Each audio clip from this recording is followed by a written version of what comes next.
Assalamualaikum warahmatullahi wabarakatuh.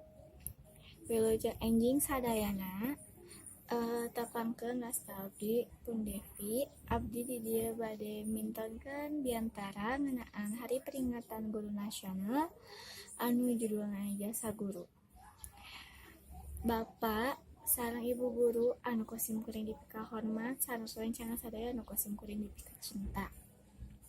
Langkung ti payun mangga urang sanggakeun puji sinareng syukur ka Allah Subhanahu wa taala anu parantos maparkeun waktosna ka urang sadayana dugi tiasa patepang rarai dina ieu acara. Alhamdulillah urang tiasa kempel di ieu tempat dina kaayaan sehat walafiat. Hadiri rahimakumullah. Guru nyaeta pahlawan anu ageng pisan jasana.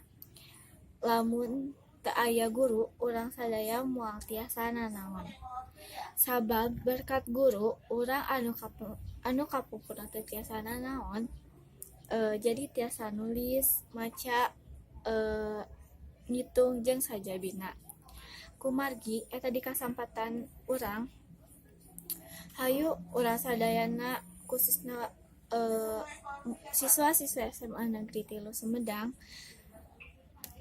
hayu urang ngahaturkeun sarebu-rebu nuhun ka sadaya para guru anu atos masihan bekal sareng elmu ka urang sadaya.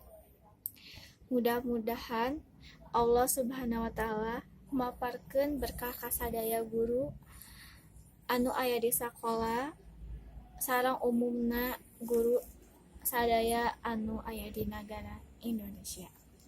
Kungayakeun ieu acara hayu urang babarengan ningkatkeun prestasi urang sadaya khususna di bidang pendidikan.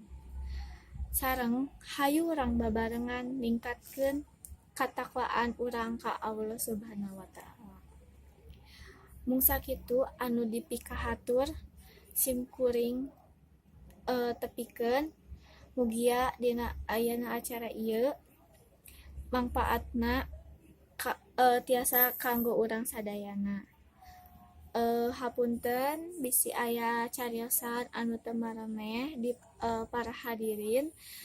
Pamugia tiasa kersa dihapunten saageng-agengna. Wassalamualaikum warahmatullahi wabarakatuh.